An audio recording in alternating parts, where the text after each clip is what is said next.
they jumped the queue. So you can imagine a Kenya with people like that and Kimagdi and other riffraffs taking over. So you clear those ones and prepare the mission boys to take over. These were mission boys, and we have to be honest with ourselves. If we are going to change Africa, we have to go back to see how come these individuals have allowed foreigners to exploit their countries and the continent, so that we live in abject poverty and we sit on all the minerals. I understand the minerals in this country. We are not a mineral-rich country. We are. No, I'm saying we are not. You know what I mean? I know what you mean. But I understand. Yes. Even with the little we have, if we start to exploit our minerals sensibly, not by giving some mzungu so that he pays some fee, 20 million shillings, and then, no, we exploit like with them together. They have the technology, they have the capital. Then we share in a reasonable way. We can pay our debts in just a year or two and never borrow again. So how come our leaders never allowed this to happen? They were wrongly chosen. They were the wrong people to start leading Africa. They were prepared. They were trained in Europe, you see, and made to see the world in a certain way. And they can't depart from that world. You're saying that's why it's difficult for them to hear their people? Yeah. So when the people come out, to hear their people. And the people come out and say, we'd like change, they don't hear it. No, they don't hear. They were not meant to listen to the people. First of all, education itself is alienating. You can't get a Maasai boy, educate him, then you expect him to go back to the Manyata. He comes to say Lavington. The Western education itself, it serves them well. It never gets a British child goes through education. That education prepares him or her to be a British citizen. Okay? To mingle with fellow citizens. But ours prepares us to dominate. To run away from our people. Yeah. And whenever we get an opportunity of leadership, to dominate them on behalf of the colonizers and the former colonizers. So you cannot blame this arrangement unless you go to the history and dismantle it.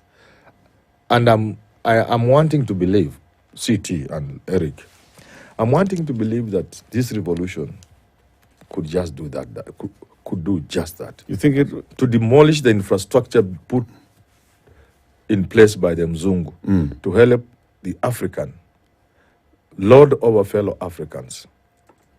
And if you know I'm right, look at the 1960s and early 70s. The preoccupation of the president was to protect his presidency. All state resources were put at his disposal to protect his presidency. All his enemies were created for him by the CIA. All the professors who were being detained had nothing. I laughed when one of them, Mkarunganga, came up now that you can now speak. So you want to run for president. Remember that day, is it Kivuitu or somebody was allocating, you hand in your certificate, your application, they go through, City Muga, you are now a candidate. You are allocated City Stadium. Another one, yeah, you remember that time? Mkarunganga was allocated City Stadium. There was nobody there. There are a few dogs moving there. And yet we have been made to believe these guys could take the government any minute. So these were artificial enemies created. You get it? Let's take a break. We'll be back shortly. This is 29 minutes to 9. Kenya's biggest conversation is hosting Herman Manyora, political analyst. We are looking at what's going on in the country. So yes, the Gen Z protests and the call for accountability and better governance. The response by those in leadership. President William Ruto disbanded the cabinet, took back the finance bill and said, okay, forget about this one. Trying to adjust the budget. Still more being asked of leaders. Is it enough? We'll be back shortly. This is The Situation. Nivea Pearl and Beauty Deodorant. The perfect balance of 48-hour protection and care for soft, smooth, and beautiful underarms. Try our new Pearl and Beauty Black Pearl for smooth and perfumed underarms. The Malkia Strikers, the pride of the nation and champions of Africa. Malkia Strikers is a brand. For Malkia Strikers, it means a lot to Kenyans because unajua sisi raise flag yetu high. For me going to Paris, it will be the moment for me to raise a glass for myself. I finally did it. Head coach Jafeth Munala is laying the foundation to spike success despite the challenges. The 10-time African champions aim to break new ground. Malkia Strikers rising above. Paris 2024. Penzi mtazamaji, ikifika Ijumaa tunajiachilia kwa sababu ni mpangilio mzima, the couples game show in partnership with Young Magazine. 30 seconds starts now. Time travel. Walikuwa wananijibu nini na tumeona change? Niko tu hapo. Sawa. Na kama uko pale nyumbani na ungelipenda kuungana na sisi, unatuandikia tu SMS kwa 22151 ama unatupatia maoni yako at KTN Home. Yaani lazima mkajuana miezi 8. Si ati mnajuana siku moja, miezi 8. Kwa all social media, iwe Twitter, iwe nini. Unatufuata, ama unanifuata mimi Zaina Ruhi Murungu. That is my name in all social media.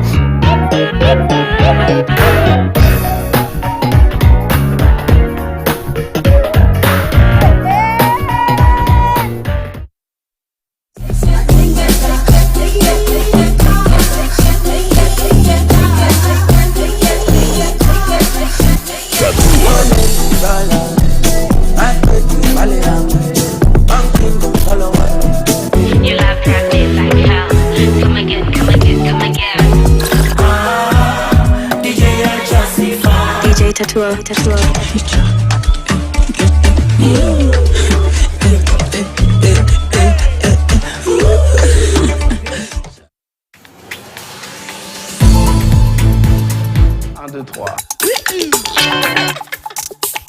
Get inspired by Afrimax. A continent bursting with creativity. Meet artists, designers, and cultural icons. Discover African lifestyle and culture. As diverse and exciting as the continent itself. This is Afrimax.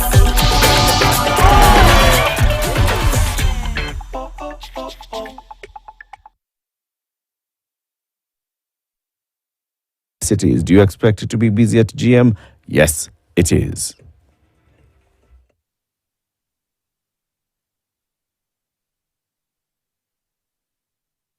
Mature, intelligent talk every morning. Spice up yourself.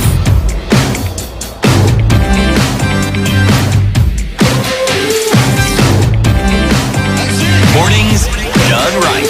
All right, our conversation continues with Herman Manyora, political analyst. Herman, so you say that you see this Gen Z, and you're calling it the Gen Z revolution, it's actually going to change things. Correct. How do you see that doing it? You see, a revolution marks a departure, sometimes a radical departure from the past. This is going to be something like that. A departure, and usually it is the way we view the world. So the revolution is mainly in the mind. So those who are sending policemen to beat up our boys, break up the demonstrations, clobber the boys, tear gas them, and even kill them, they are wasting their time. Because you cannot get the soul of a revolution using a baton or a gun. No, you cannot get. The soul of the revolution is not physical. So you can kill people in the streets of Nairobi or wherever it is. But since you can't kill the idea itself, the soul of the revolution, it will soldier on. It happened in Bangladesh, I think, recently. They killed I don't know how many people. But finally, the prime minister had to call it a day and run away to, I don't know, India, wherever it is. It's very unfortunate, like C.T. Muga says. I think that's why C.T. was gay. What is it that makes people not see very obvious things? You know, it's so annoying. It's so annoying that we can't see very obvious things. Who didn't see this finance bill was going to run into trouble? I mean, you think some people can make you feel relative like you're a genius. Have you ever gotten to feel like that sometimes? First, you get so annoyed Then you step back and say, oh, or maybe I'm the only one seeing this. But it's not true. Maybe You I'm are the clever one. It's not true. No, It is. Can it is they? just- Do you it's just think a- they concede? they can? Do you think they concede but they ignore it? Or do you think they actually could not see, for example, I think that the it's finance bill complex. was wrong? I think it is complex. One, power itself is very difficult. It destroys you.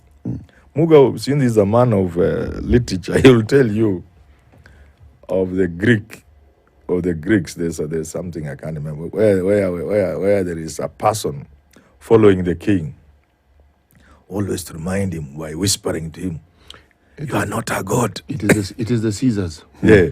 Yes. You are not a god. Oh, the Romans. Yes, the Romans. Yeah. Yes, and it Yeah. was Yes. and it was a slave. Yes. Somebody who knew they had to do what they were told. Yes. To remind you all the time. Constantly. Yes, and especially when you're coming into Rome after a triumphant victory, you've Yeah, conquered, he had to be there with you. and you are going into this, and the crowd is cheering. Yes. The person right is telling you, You're not a god. You are not a god. you are but a man. You are but a man. You are but a man. Yani, Yeah, that is hiyo ndio kazi hiyo ndio yake. kazi yake, na najua anaweza kuuawa. Anakuambia tu ujue mzee, wewe ni binadamu, wewe si Mungu. So it also has a genesis in the Greek whatever mythologies. The idea is power can make you blind to what everybody sees, including children. But again, we live in very difficult times, CT and Eric. We are people out there to control the world, the so-called globalists. We have global institutions like the IMF and the World Bank with the idea of what the world ought to be.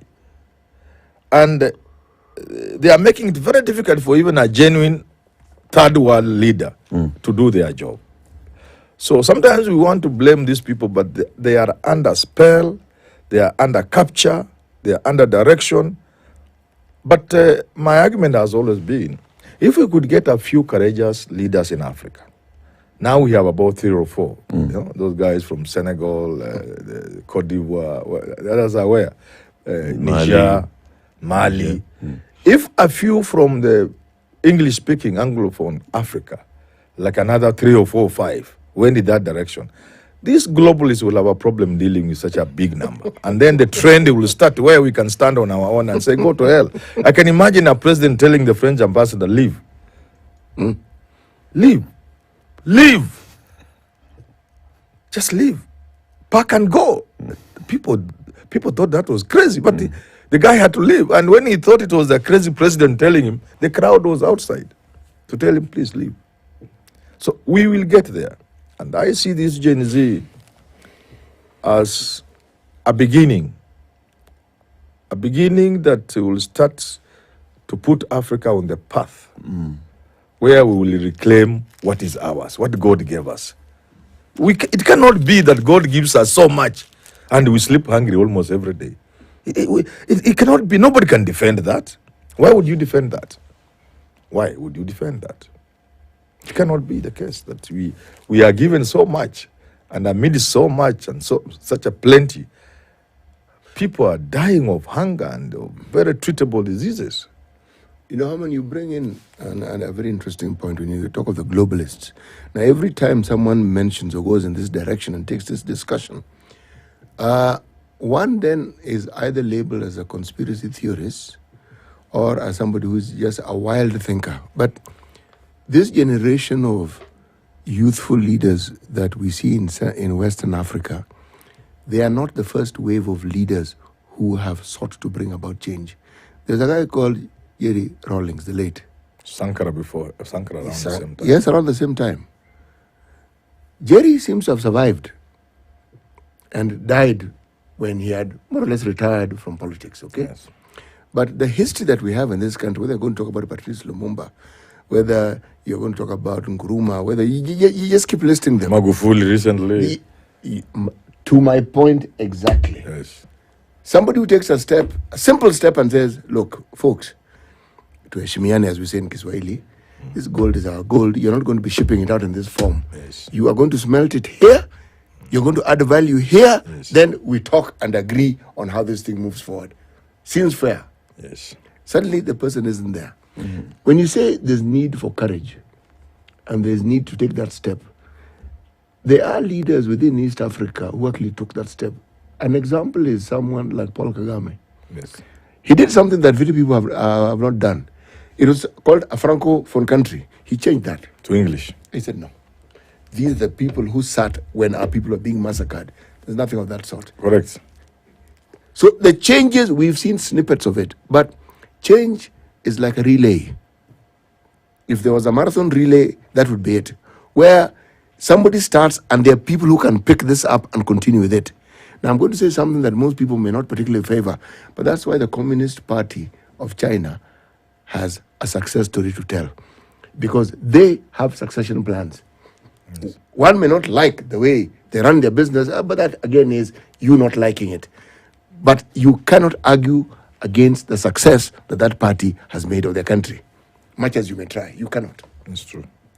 But you see, there are two ways of changing this continent and these African countries. One is through the normal gradual processes of change. But where gradual and normal doesn't mean what we are doing ourselves. We are not doing it. We are not. So by gradual, I mean the sort of things you'll do so that in a couple of years, Africa has changed without change. disturbing things. So the second one is where you disrupt order through the normal violent revolution. But I would even go for the first one, where, say we want to start with our resources. What is so difficult with having a good policy on mining? Which any sensible person. The crooks who come to exploit us will not like those policies. But a serious businessman, a serious mining enterprise will thrive, will come and you'll work with them. The crooks will not like. Okay? You go to tea. When I pass through Kericho, sometimes it is raining. Most of the time that place is raining. In the afternoon it seems to always rain. But Africans, our Africans, sometimes I want to cry. They are plucking tea in the rain. And just we think about it. The price of that tea, even as that mama is it is raining and what they are plucking the rainfall now, the price is being determined in London. Can you imagine? Hata ijatoka kwa shamba. Yeye anatoa, anachuna majani na bei yake inatengenezwa London. Why can't we even start there? Why can't we even just own these plantations, tea plantations? Why can't we own them? Why can't you process the tea and sell processed tea?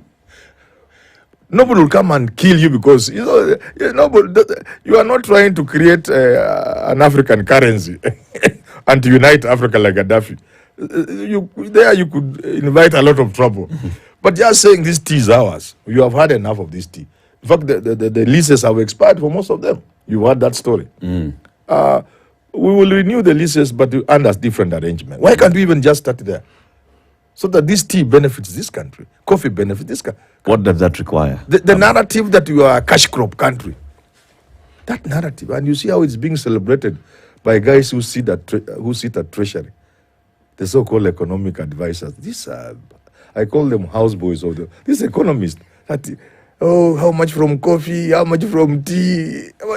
You listen to them and you want to slap them. What are they talking about? Why can't we process that coffee and sell it? So, Herman, what does it require for us to get there? We require selfless leadership. There are two ways. One is through a revolution, which means men and women who could not get to power through the so-called democratic processes, through the voting, get to the office by that kind of shake-up. So this one way. But not just any men and women. Of course, it has to be a man with a vision, as it has happened in those countries where dictators have taken over and changed societies.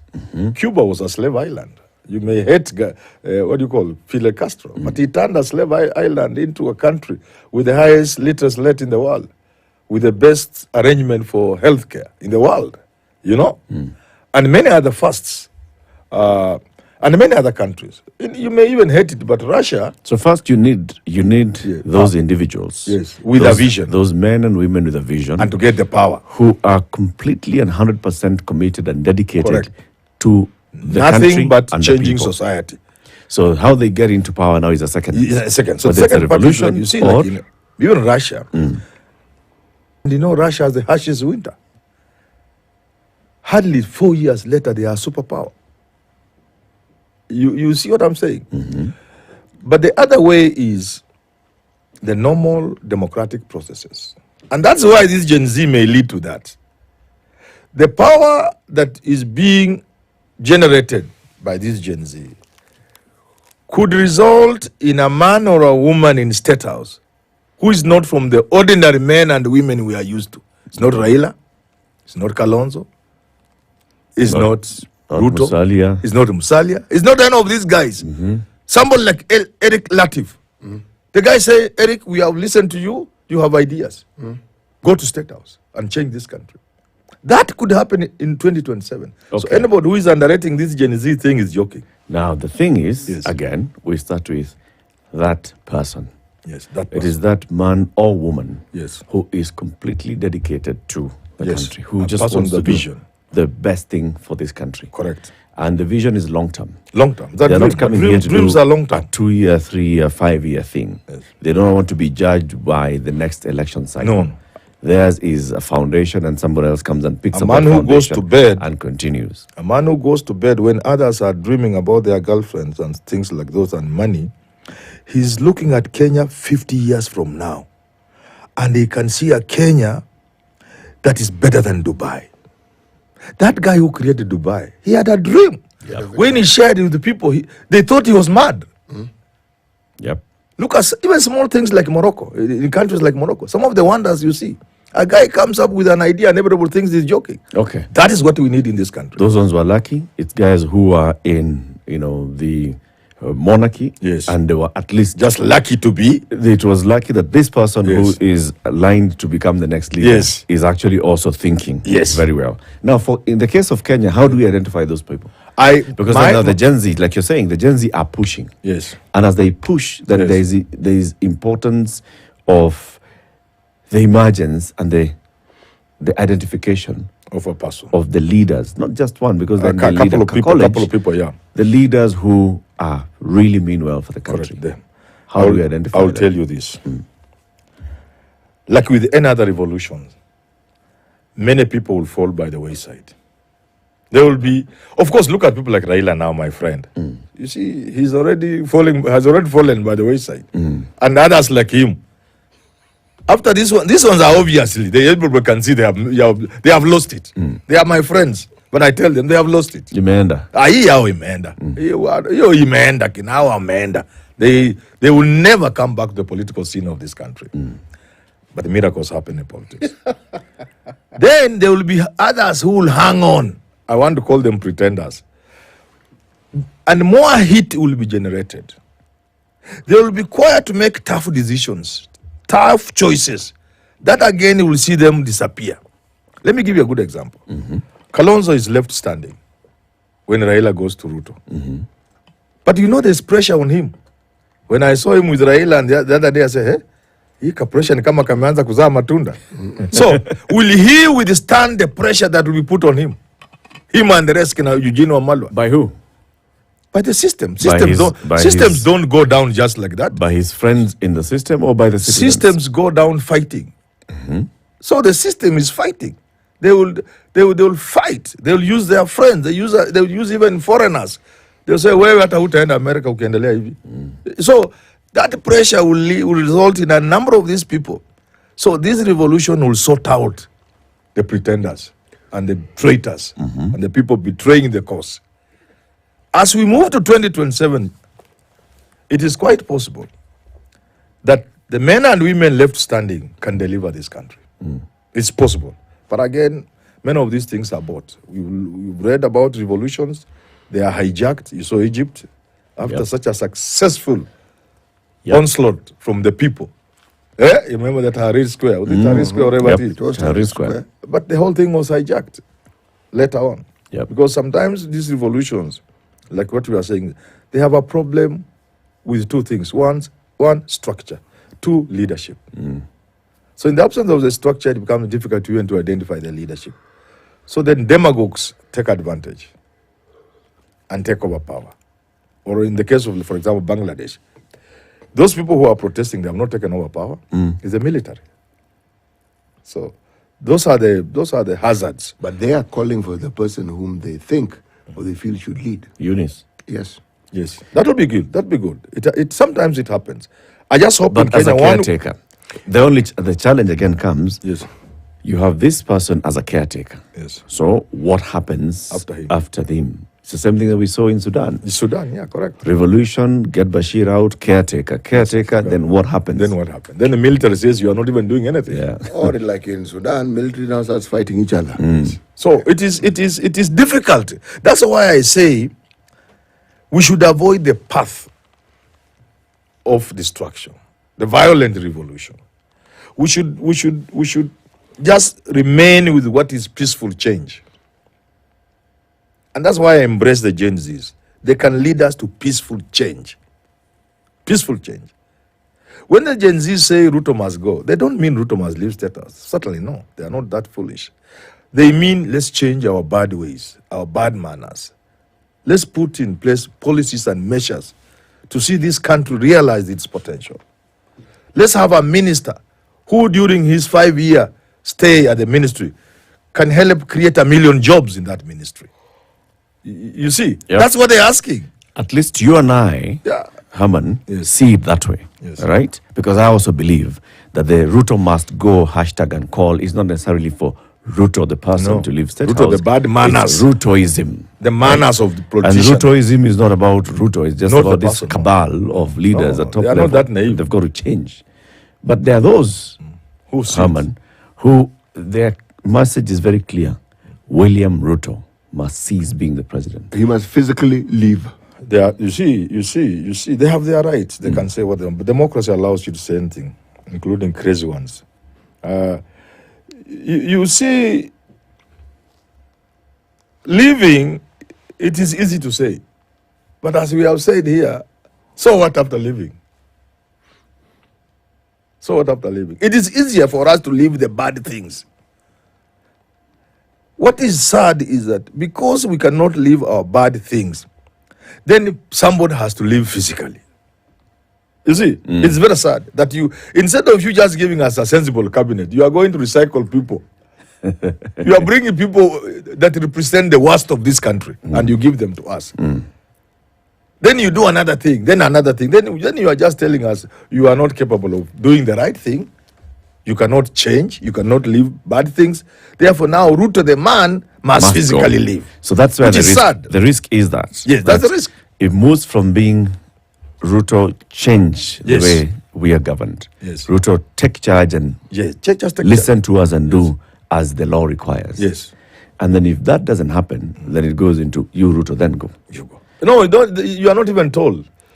At the time It's of the same going, thing you that just happened go. in Bangladesh. At the time of going, you in just Bangladesh, go. it started with, can we change? Yes, can we change? Simple things. Can we just change? Policy on employment. Just simple that favors. Prime Minister says, come on. Yeah. Or you give token, like you said, token changes. You find a In fact, they're not even changes, they're just activities. Yeah, small little things here and there. Sunguram Janja. You know, something came to mind when we're talking about all this, and this is from yesterday. You see, the question I ask is an endearing question in my mind.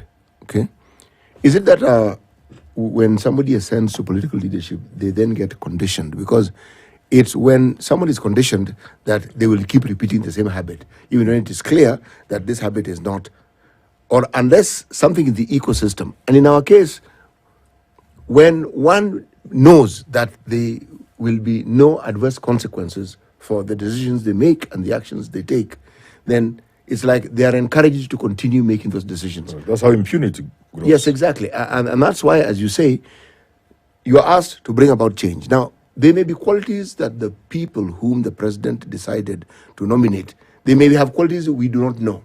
That how can they hide them that well? That one I'm not even going to. They must be too intelligent to be hiding those qualities. Well, some good qualities stay hidden to the naked eye. They only come out, These are jokers. under fire. These are jokers. You see, Herman, why I say that tongue in cheek is this, the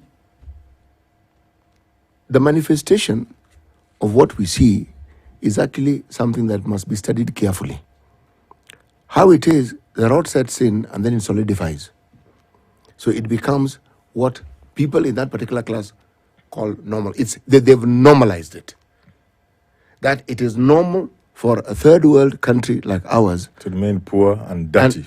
And to have people who consider themselves billionaires, they have no industries. They have no commercial activities you can speak of. They don't engage in any farming activities on a scale that can make you wealthy. And yet, that wealth is something that grows within a space of a year. I said, these, and this is what I was saying, these people seem to know something the rest of the country doesn't know.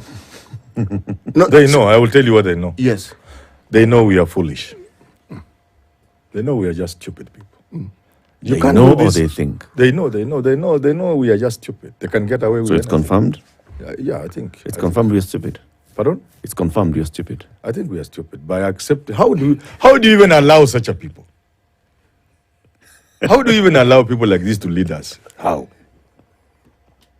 Look at what was going on in the parliament. As serious people just go and slap those people in parliament. I'm not advocating for violence.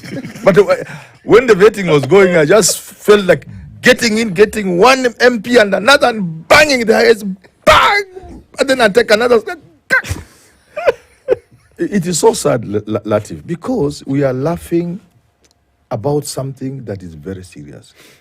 We are talking about the future of this country. Yes. And whether we shall have a country called Kenya or not. We are talking about the future of our children and grandchildren.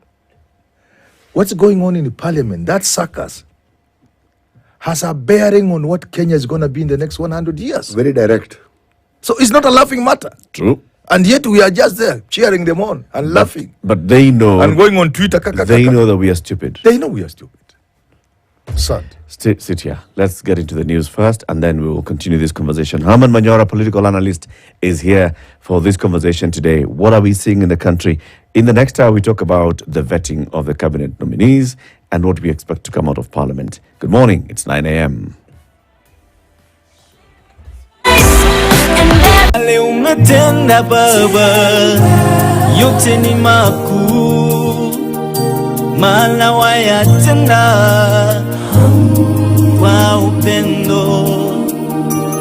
Yale unasema baba, yote ni kweli, maana pia wayasema kwa upendo.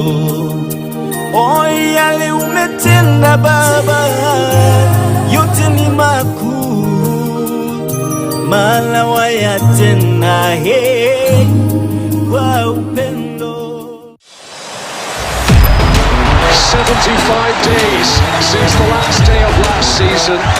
We are ready to do it all again. Phil Foden is having the season of his life. Brilliant! Just brilliant! That is quite something! Dial *423#. Get DSTV Compact for 3,700 Kenya shillings and connect to all the football you want on DSTV.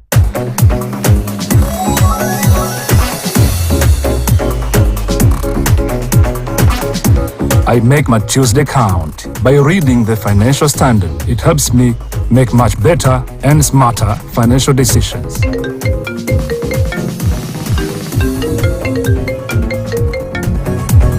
Setting the standard every day of the week. The Standard, Kenya's bold newspaper. Mrs. Game Show, brought to you by Mrs. Bet. Every Tuesday at 10 p.m., tune in to KTN Home and be part of the exciting live draws by Mrs. Bet. Are you ready to play and win exciting prizes? Send KTN to 24870 or pay bill 382777 account KTN and stand a chance to be our lucky winner. You never know. You might be the winner of household appliances, shopping vouchers, 100,000 Kenya shillings, or the grand prize of 1 million Kenyan shillings. Usiwachwe nyuma. Start playing now. Gambling can be addictive. Play responsibly.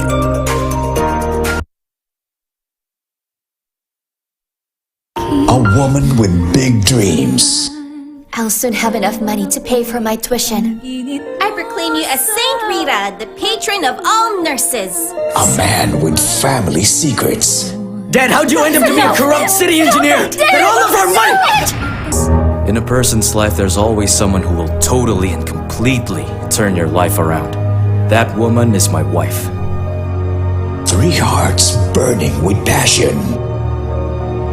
Don't ever leave me. Never be with anyone else. I'd have to kill that person. 3 hearts burning for love. Doc Salcedo, Peterson Alvarez. Hi, Doc. Nice to meet you.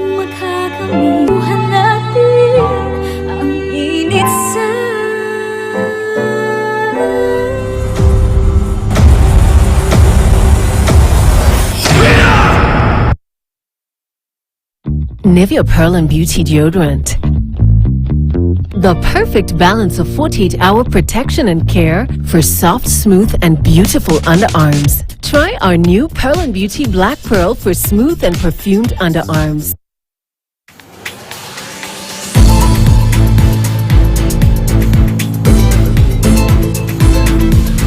Mbona hatusongi? Hebu tuende. Hujaweka destination madam. Carol, let me call you back. Nimepata taxi driver juu atakutumia map. Wewe ndio umerequest taxi? Twende, niko na haraka. Ati? Twende, niko na haraka. Niambia watu wenyu watunaenda na boyfriend yako. A picture for the beautiful couple? Yeah.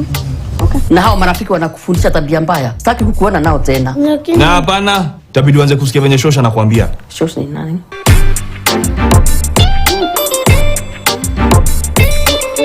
Kuwa mkono ambao unalima ardhi, mlango wa mkulima, kuwa mshindi, kuwa na uhakika sasa, kuulea. Well, indeed, welcome. Today, as young people say, ni ile siku, because they're talking about snails. Farm Kenya is your ultimate guide to everything agriculture. Every Monday, get your fill of agri-news. The fate of Muguka remains unclear. And it's a discussion really within you converse with the members. Panel discussions on policy and regulation and how to feature on Farm Guide. So crickets, the first step is you have the adults. The adults are the ones with the wings. So fun fact, it's the male who rubs his wings together to make that chirp, chirp, chirp, chirp, chirp sound. Along with up-to-date commodity prices, Tuesdays are all about nutrition and health, plus our popular Farm to Plate segment, bringing you delicious recipes straight from the farm. Organic fruits, organic. As we give voice to farmers on Sauti ya Mkulima. Farm Kenya, working to secure your growth. Kuimarisha Kenya ni jukumu la Farm Kenya.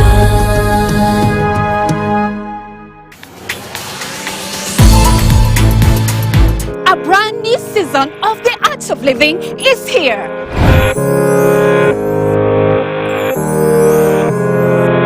You will not believe whom we have in store for you this season. I usually buy during a sale, but I'm also a very hard negotiator.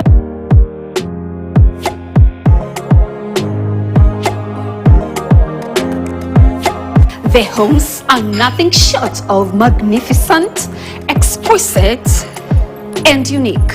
I think it just brings out that girlish era that I am in. This season, the bar is raised. Once I started Floral, it just seemed to be themed all over. Take a vicarious journey with me and let's discover, explore, and engage.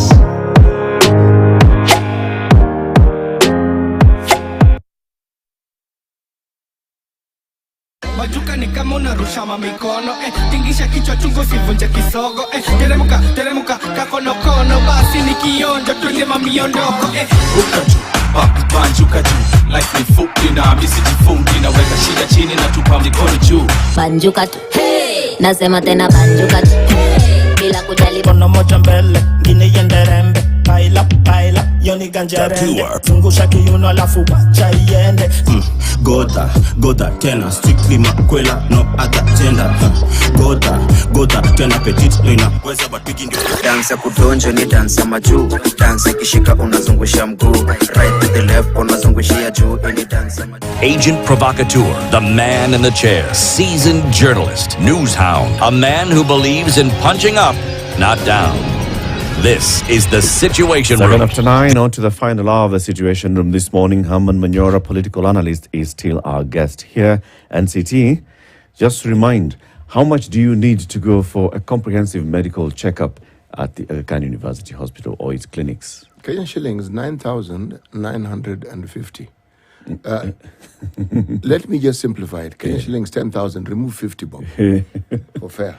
Only 9,950. That's it. Yeah. You get comprehensive medical checkup. That's it. Comprehensive. Okay, let me underline it in red, circle it in green. Comprehensive. But 10,000 would be what you'll pay for just one test. No, here they've decided. There are tests that they have done, which are 18,000, which are 10,000. Yes. You see what happens, I think. By the time the Aga Khan University Hospital is coming up with this, I am certain that they've done their maths. Okay. They have figured it out, and they've said, look, we have the facilities, we have the facility. Remember, it could also be an aspect of corporate social responsibility. Yes, it could, because you see there is a need for a certain service. So what you do is you get the number crunchers, okay?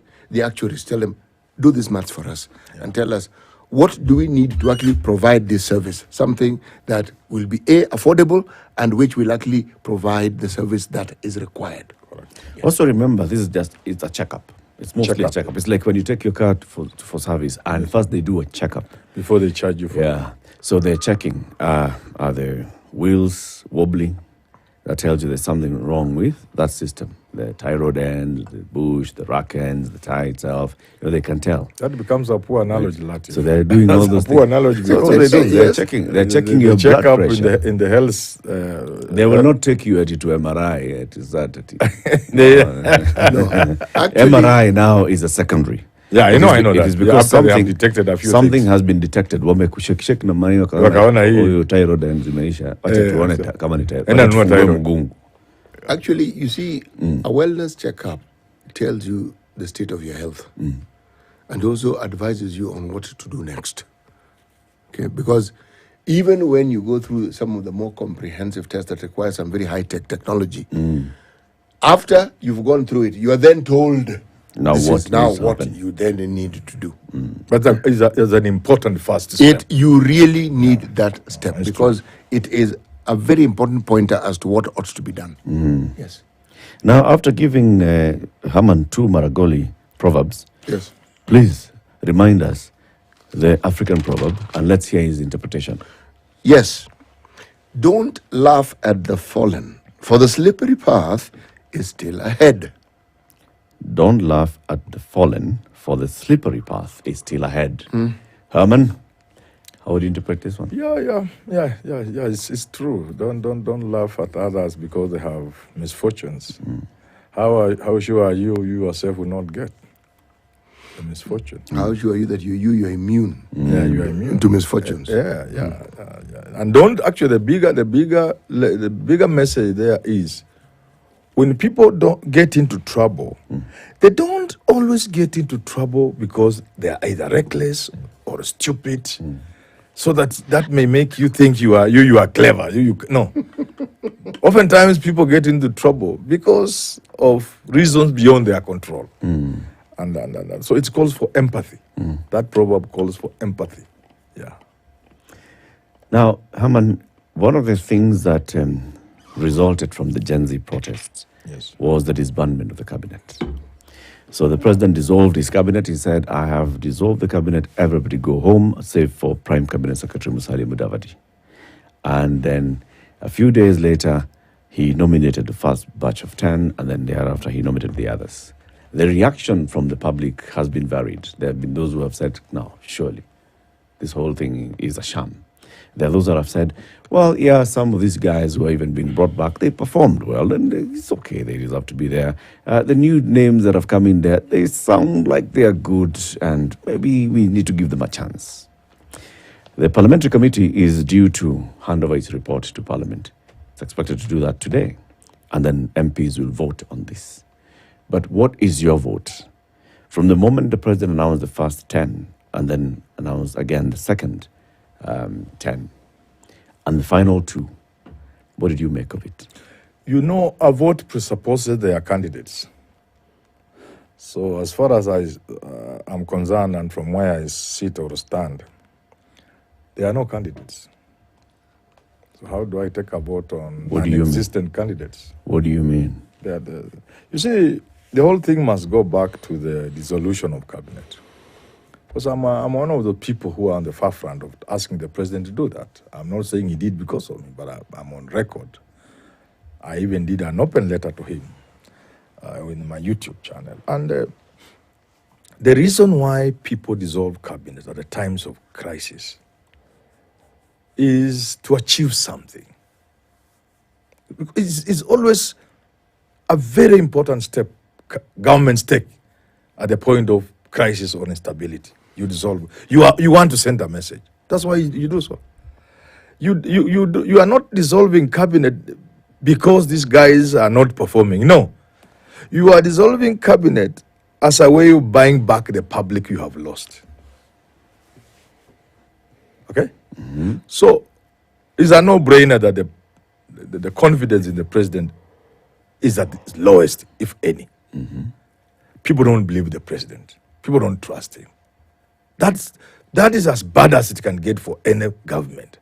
So by dissolving cabinet, you are sending a message of hope. First, I have listened to you, I care, and I am prepared to change things. So when you come back with the same sort of people, then how can you ask me that there is a cabinet? There's no cabinet to talk about.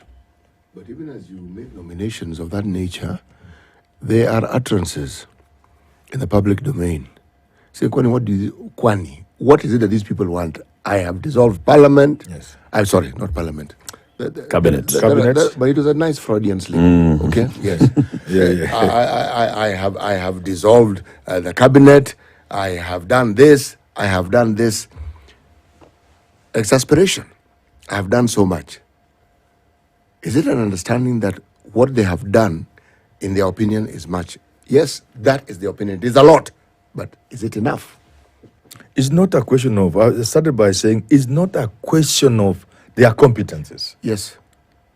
At that point when you are dissolving cabinet, it's not about them performing or not performing. It's not about looking at who between those who are there did better. No. It is a movement to assuage the public. It is a movement to show the public that you feel them, you understand. Okay? Yes. And you want to take action. You want to change. It's not going to be business as usual from now onward. That is what it means to dissolve cabinet. Some kind of shock therapy. You get it? Yes. So then it ceases to be that the moment you return them back. You cannot return them back.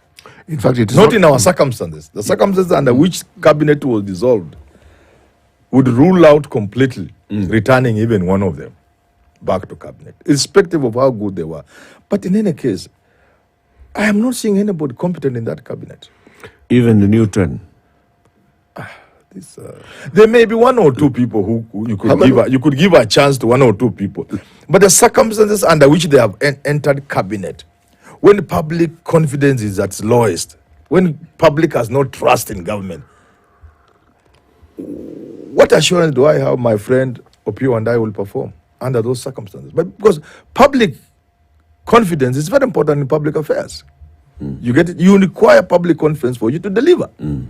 So if the public doesn't have confidence in you, secondly, how sure am I that the president will give these guys room to perform? Let's just isolate one. Okay. How sure are you it is Mbadi who will be running the treasury? Why? If you ask me, I'll say I don't see it happening. Are you saying Jogon Ndongo was not running the treasury? He wasn't. Who was? Some people will be running. So you'll find out. Homework. I'm a teacher. I give homework. Enda fanya hiyo homework. Wakati watu walikuwa wanafanya budget treasury wakati ya Uhuru. Wewe unafikiri walikuwa wanafanyia budget hapo treasury? So I can't see how Mbadi can influence policy at the treasury. How? How can he? I can't see it. How? The fact that you can't see it doesn't mean you can't, does it? He will not. We understand this country, my friend. Oh, we know this country. So then but let him surprise us. So it didn't matter whether the president had brought a whole new batch of 22 new members to his cabinet. Now that we are now mixing two things. We would not be sure whether those other external forces Let's will not still mix be two running. things. We are mixing two things. One is we are now talking about capacity. We had moved from the dissolution as a move, as a political move. We have now come to the technical aspect of capacity. Then I'm doubting whether any of them has capacity. They have the capacity. And even for the few who have, whether under the arrangement they are in, like those ODM people, they can actually perform.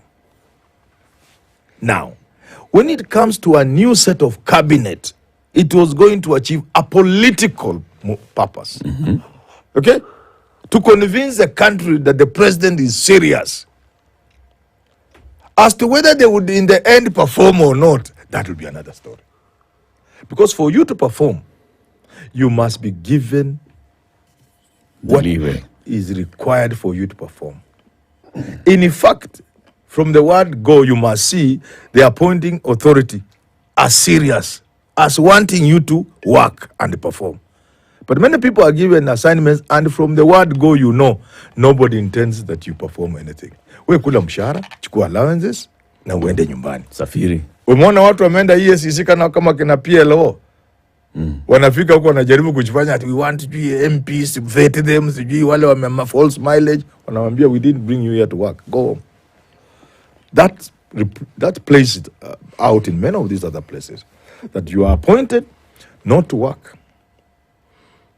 So those are the things we must now change. So then, that means that on that one score, in your opinion, the president missed the mark. He missed it by a wide margin. He needed to make the political score. Then these other issues he can deal with. There's an argument, Manyora, that he actually made the political score. He didn't. How? That by this so-called broad-based government, by bringing the one person that he knows who has the capacity to snap a finger like this and mobilize, by having him pacified, and the political party that he leads also, sitting and they're making noise, but there's nothing much they can do. He has scored. And that's why he's now going around the country. He was at the coast.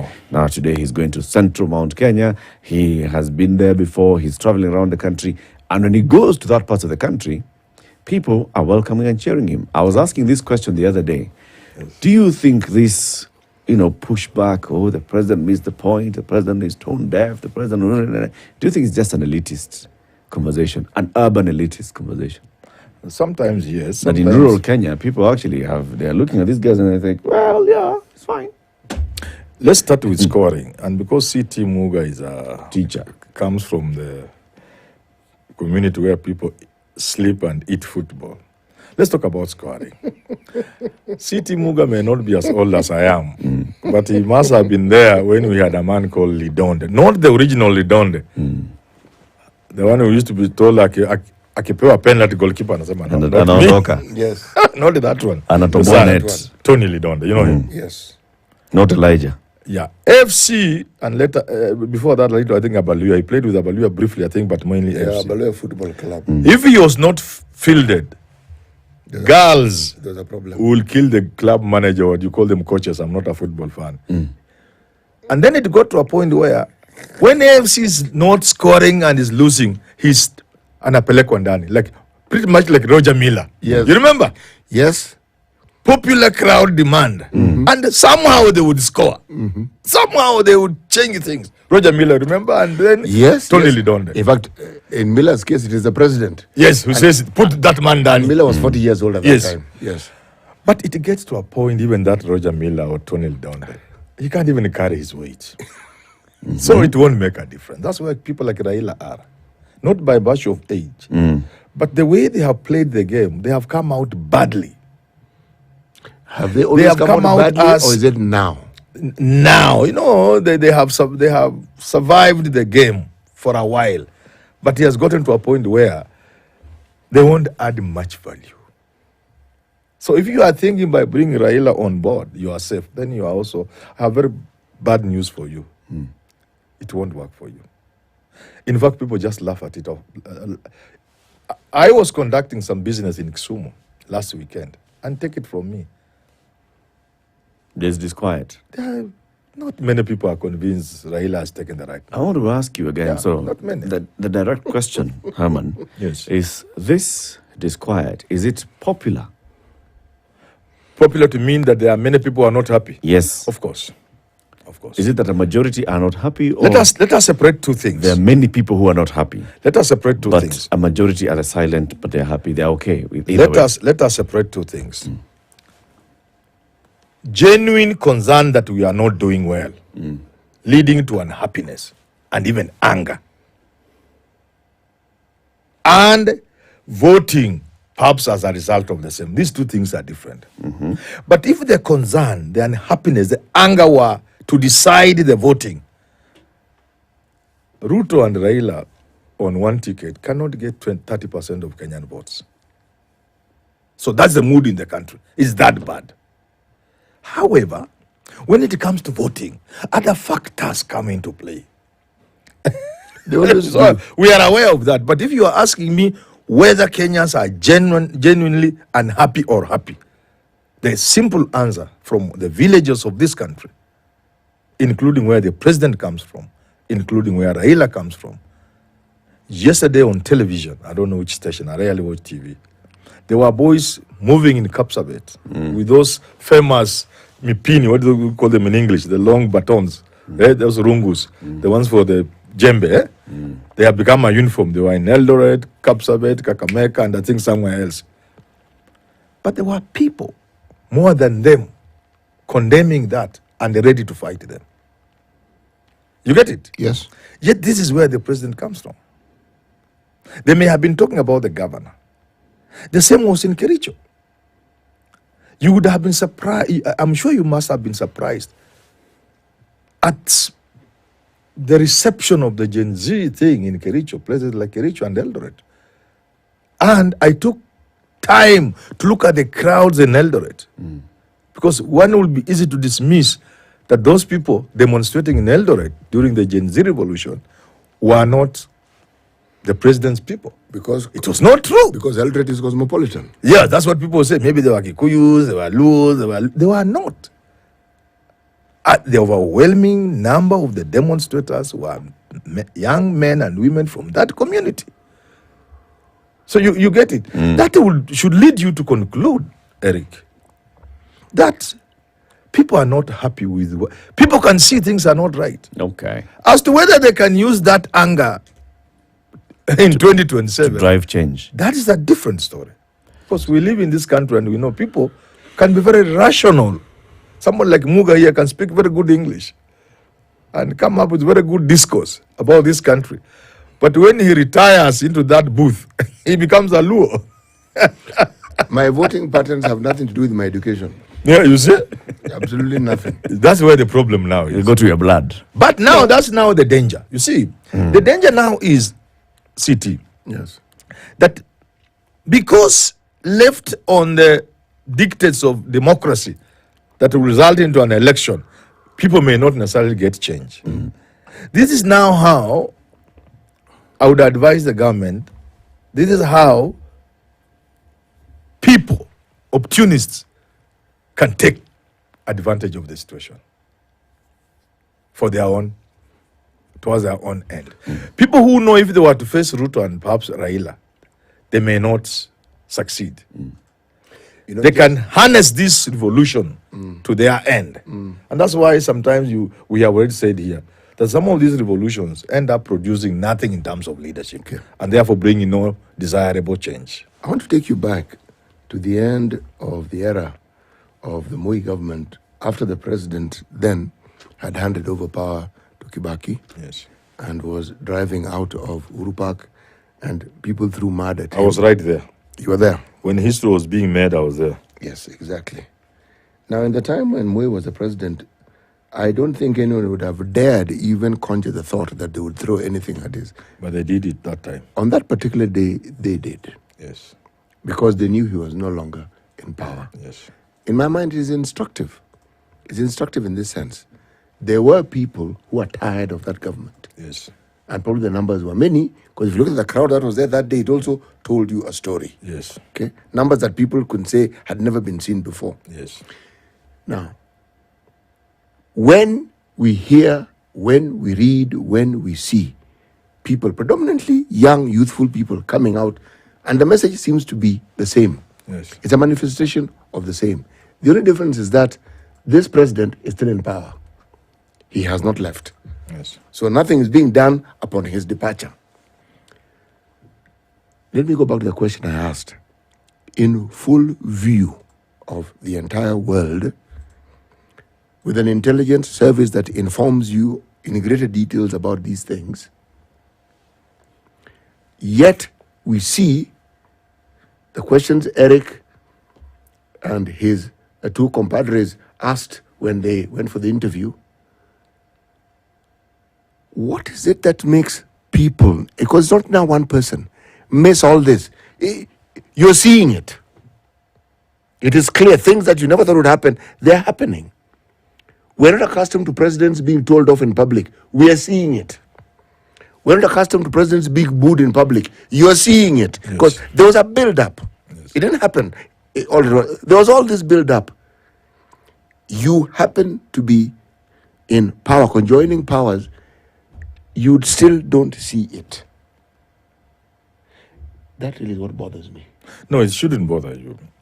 Look, you can explain it. First, power, we have said here, can completely confuse many people. It takes a very strong character to handle power or success.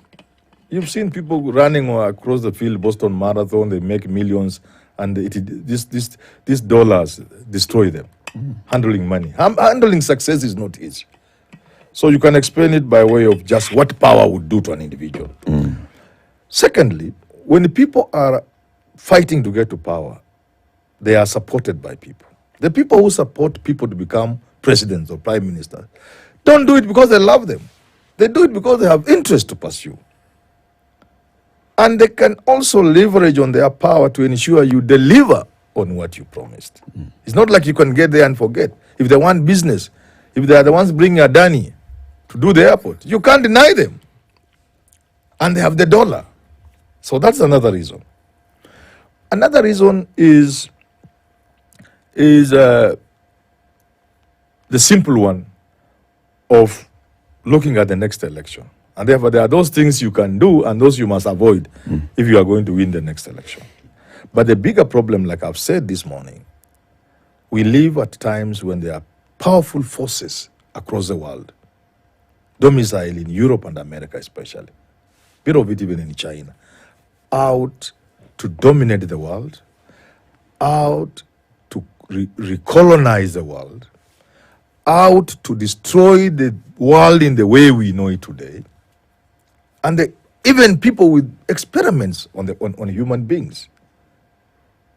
You know, they are powerful people. We don't need to mention them. They'll come and sue KTN, Standard Group, and you know the things they are doing, including things like GMO and in the health sector, all manner of things. Sometimes you have had their support to gate power. Sometimes, and I'm not talking about Uhuru Kenyatta, Ruto, or Jomo Kenyatta, or Kibaki, or Moi. I'm just talking, and I'm not even talking about Kenya. Sometimes it's good to have a powerful man in charge of a country. What powerful means? Where powerful means he can stand on his own. A man who requires little support from outside to win an election. A man who has an organic support of the people. Such a man these forces may find it a little harder to manipulate. But when you have people ascending to power because of the support of these forces, I want to call them evil forces, I think then the country is in trouble. He has to play ball. First, to ensure he remains in power. 2, to get re-elected. But 3, even to be safe. There are some people you don't double cross. You know Let's take a break. 28 minutes to 10. Herman Manyora, political analyst, is our guest this morning. We are looking at the goings on in the country. The CS vetting. We expect the parliamentary committee to table its report today.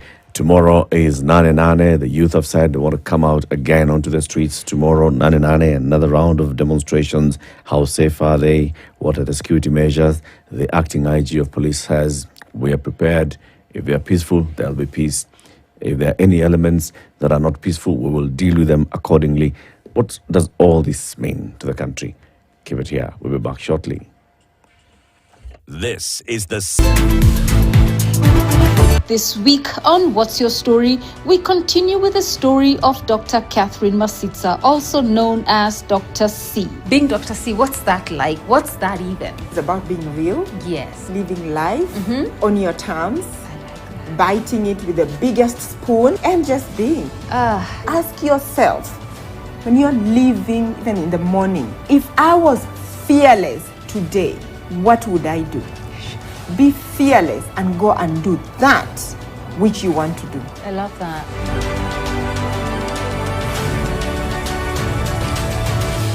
Your entertainment is always on. With DSTV Stream, anywhere it's on. Thrilling sports action, captivating novellas, authentic local series, late time for kids, unmissable reality, and much more. Are you ready to party?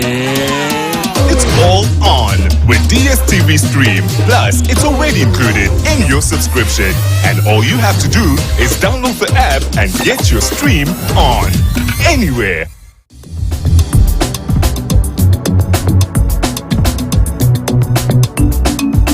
Wewe waona kama ataweza binti yetu? Mtoto wa Simba ni Simba. Huyu bwana alipomtaja Hamida kama mrithi wa uongozi wake, basi niaminini nimehisi zaidi ya mnavyohisi nyinyi. Naomba mnisikilize jameni. Sijui nyinyi, lakini kwangu mimi kura yangu ni kwa Hamida Kombo.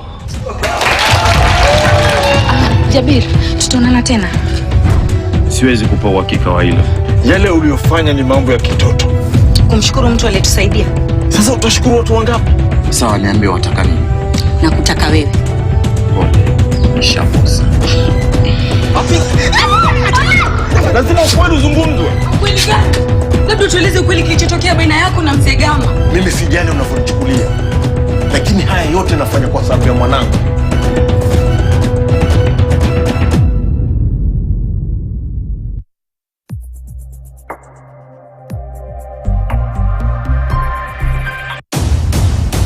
At Standard Talanta Academy, a collaboration between Talanta Institute and Standard Group, we are forging the next generation of media moguls, driving economic transformation and shaping the future. Introducing our flagship program, the Media Mastery Course. From TV and film production, photography to digital journalism, we are about action. Our hands-on approach means you will be creating, producing and innovating from day one.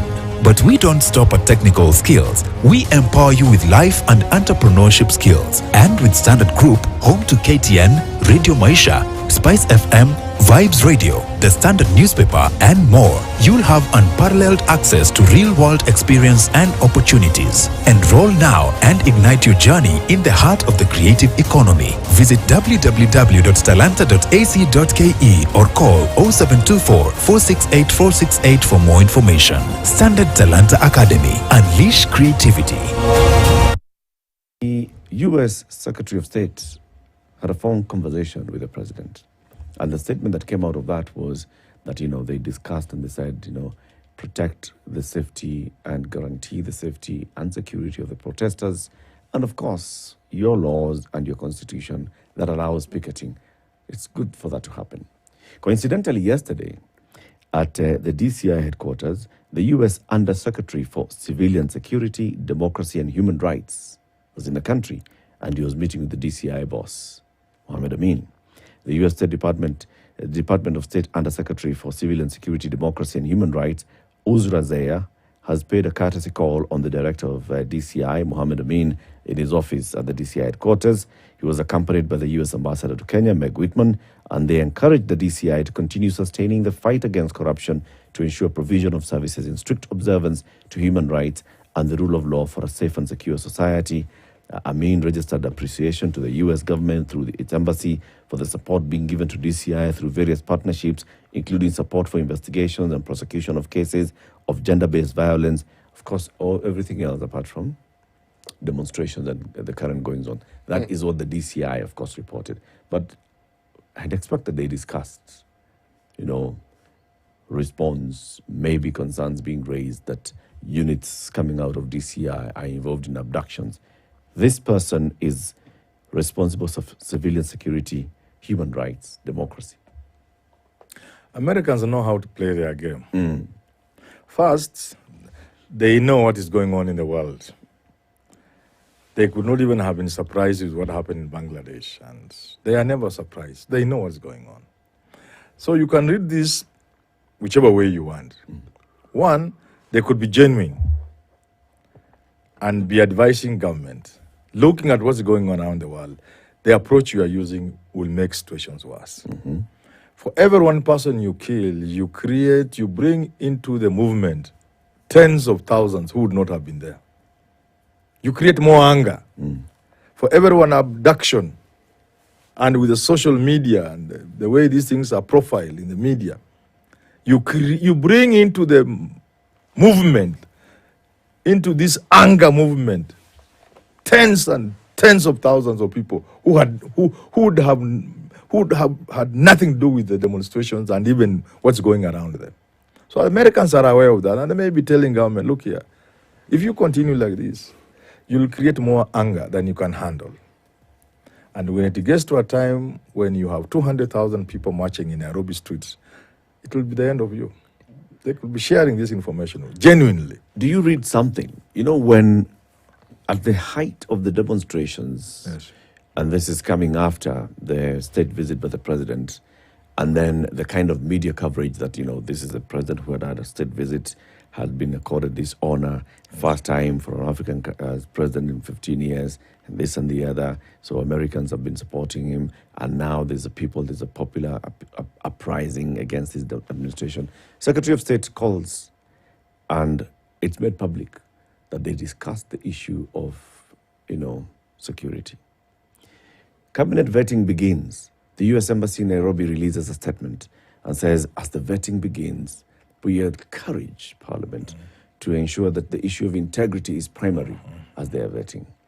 And then now, the Undersecretary in charge of human rights, democracy, and civilian security is in the country ahead of Nane and meeting with police bosses.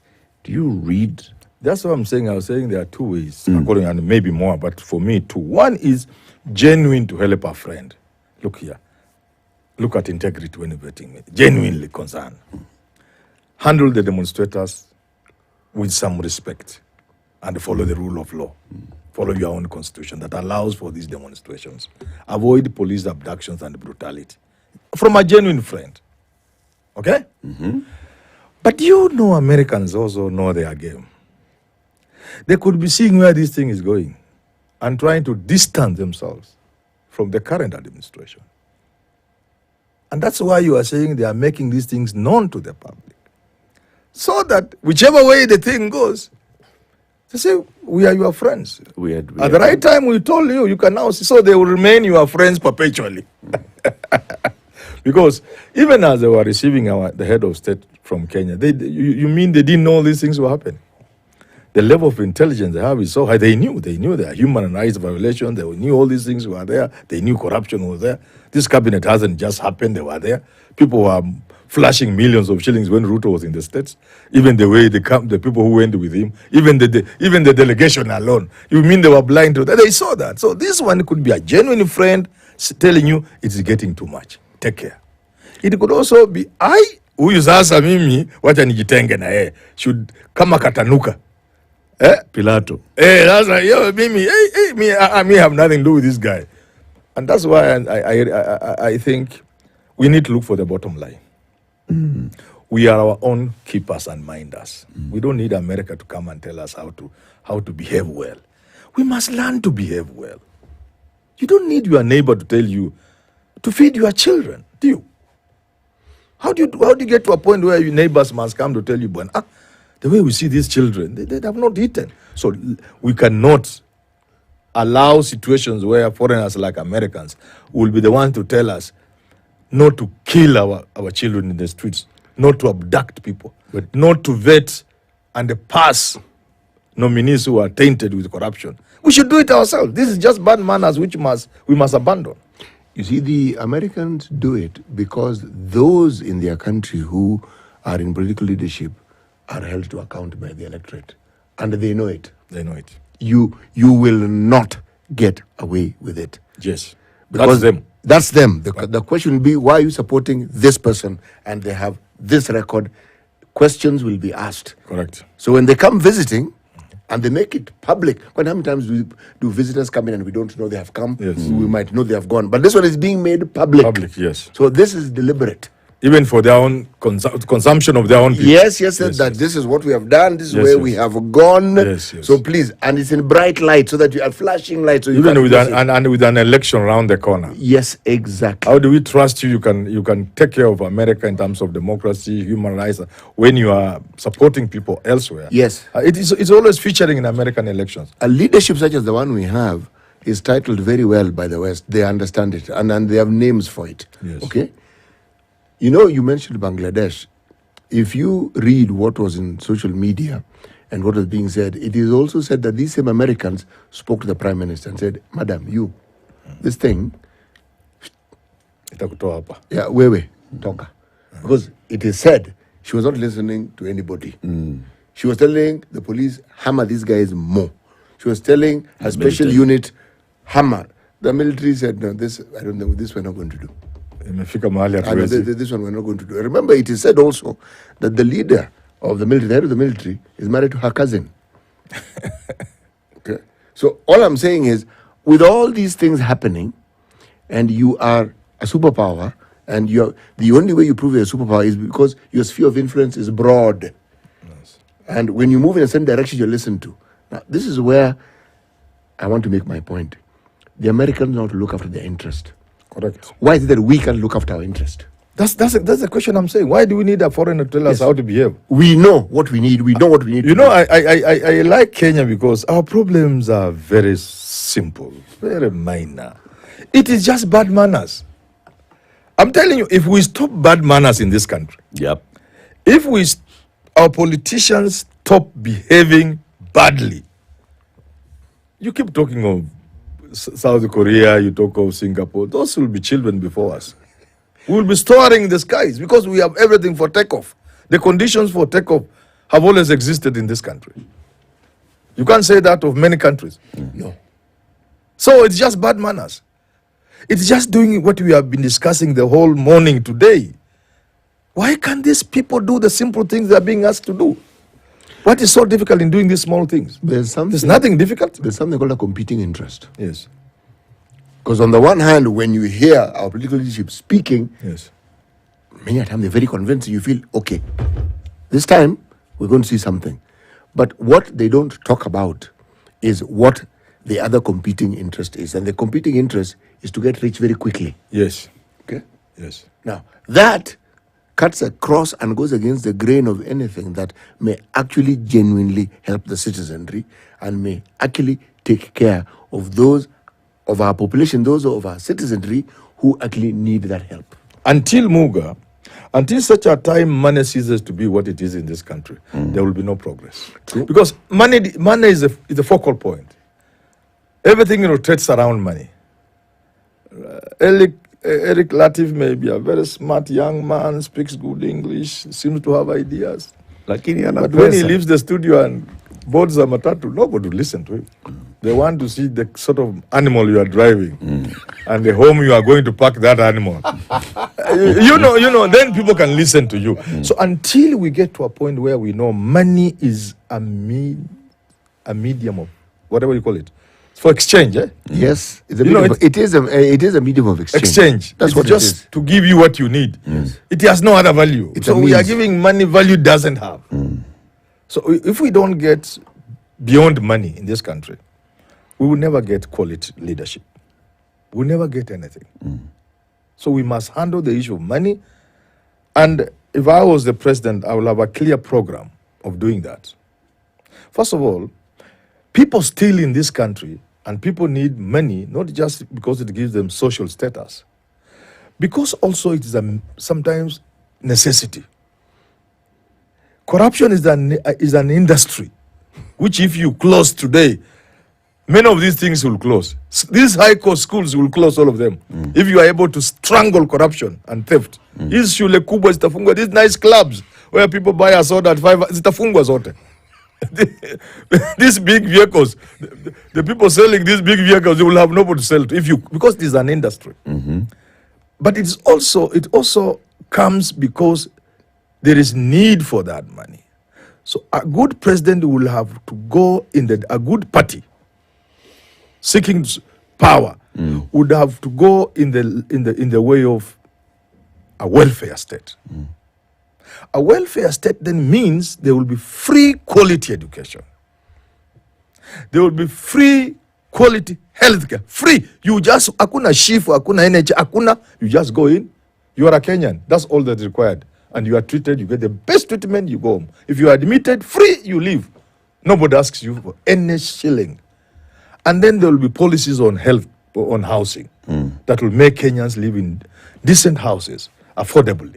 There will be policy on transport, so that those welfare aspects, once you cater for those as a country, the need to steal money begins to go down.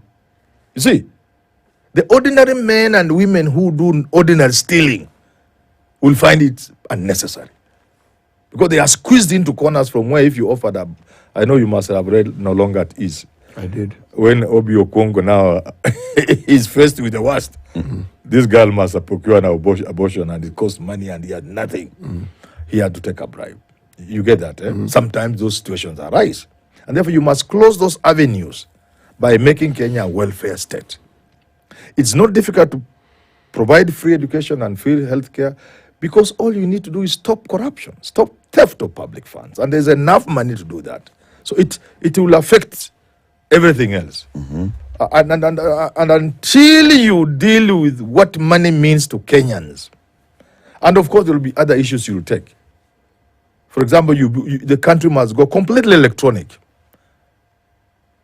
There should be nowhere where people are doing cash transactions. We live in a country where you can buy my house, Muga, and give me cash, 400 million. I wish I had such a house, by the way. You know, if you came to buy my house, I escorted a guy. I was a friend of mine. He wanted to sell a house in Budaiga. All buyers, and some of them were governments wanting to buy as embassies. All buyers wanted to deal in nothing but cash. Cash. So that amount of money, you do need a pickup or something, don't you?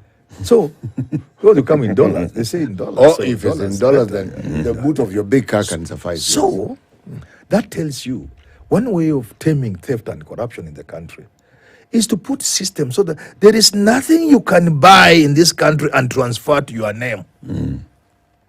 If the money for buying does not come from the bank and it does not reflect at Times Towers. So you buy my car, at the point of transfer, the money you pay me must be electronically paid with my PIN and your PIN.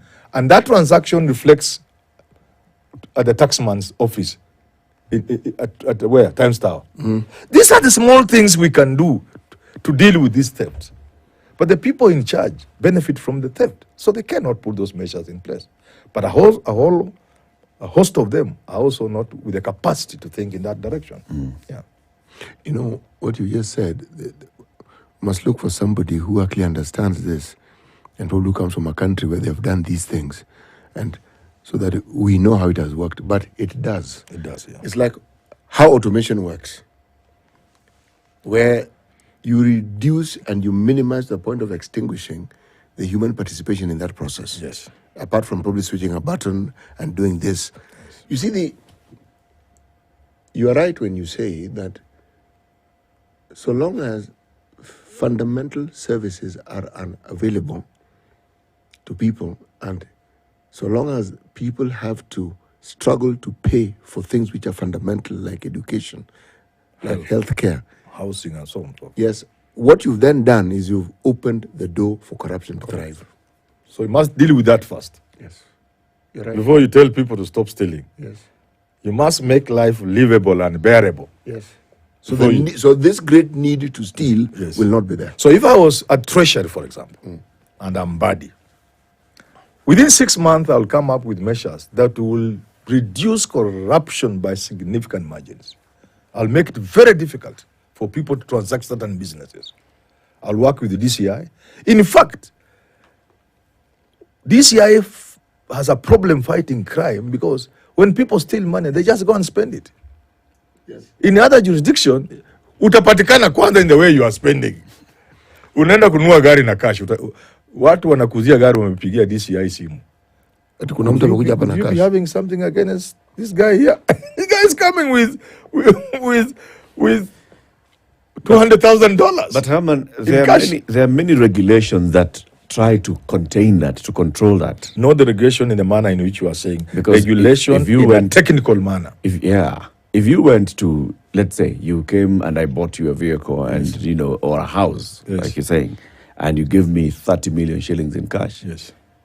I'd have to have very many long explanations when I'm going to try and deposit that money. Which explanations? The bank will ask me, so what's the source of this? Letter documentation, the source of 30 million shillings and all these things. That is a joke. See? So what else would you do? If that is a joke. It must be electronically controlled. What is that? The payment you received must be electronic. You're saying abolish cash transactions? Yes. Boss. If I'm buying your car at 3 million, I know the cars you drive, the one you want to dispose of on account of age will be 3-4 million. I shouldn't go to my pocket and pay you.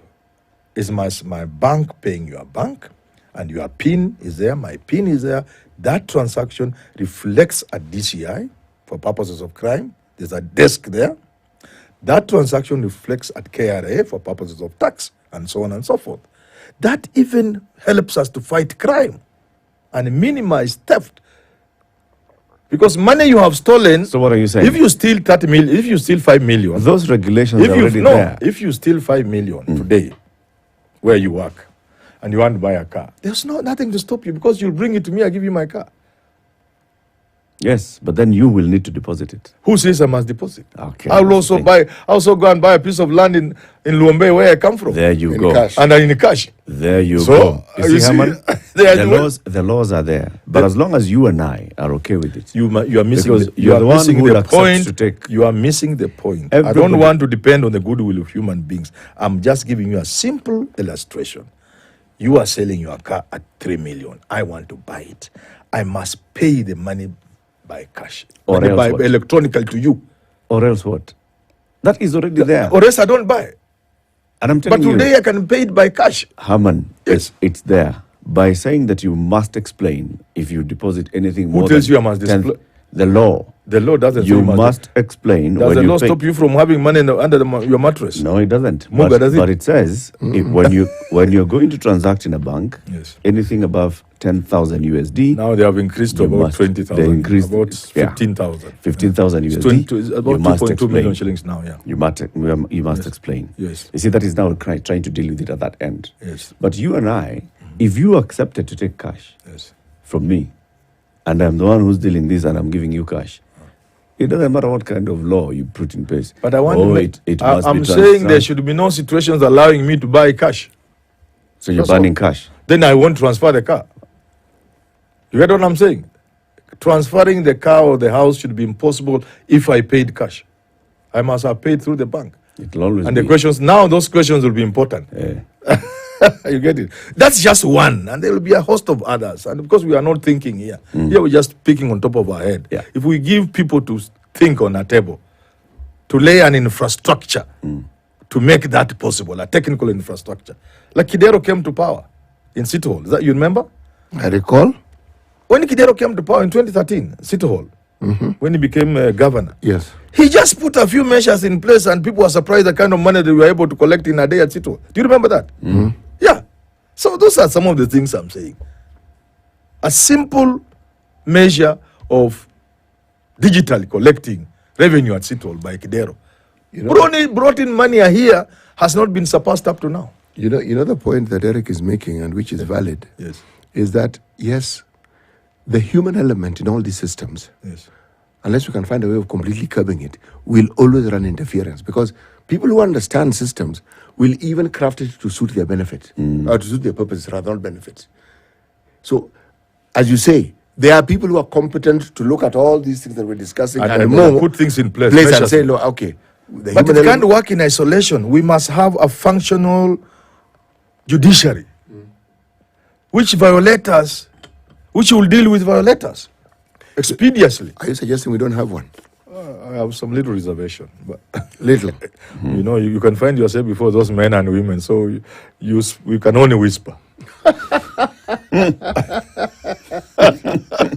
You know, they are human beings after all. Manyola ndio yule anasemanga there's no judiciary. Umekuja leo. Amejileta. Tena wanaambiana wakitoka huko ndani ya chamber. As they are coming in those gowns. Amekuja. Huyu ni yule Manyora. Ndio huyu. So let's just whisper. Herman, thank you very much for joining us today. Thank you too. And for this conversation. Thank you for tuning in to the biggest conversation in the country from wherever you are. Again, a message to those in Lebanon. The Ministry of Foreign Affairs says, please, you need to evacuate. They are providing that assistance. Those in the UK, the embassy in the UK has said, all right, please register. Please be safe. Please follow what you're being told. And we wish you all the best. We want to see peace in the UK. Kenyans are concerned about the goings on in the UK. Na tutume salamu, Waluya wamesema ni wasalamia. Salamu ni nusu ya kuonana. Kwa hivyo Angela amepata salamu na ni nusu ya kuonana. Very good. Wote wasalimiwe. Have a lovely day. Tomorrow is 9/9. We pray for peace and peaceful. Don't keep talking of 9/9 as if it's something we want to look forward to. No. I would rather as a media house people are looking forward to it. Say 9/9 should be avoided by those in leadership doing the sort of things they need to do to avoid situations like those. That's how we end this show. Okay. And thank you.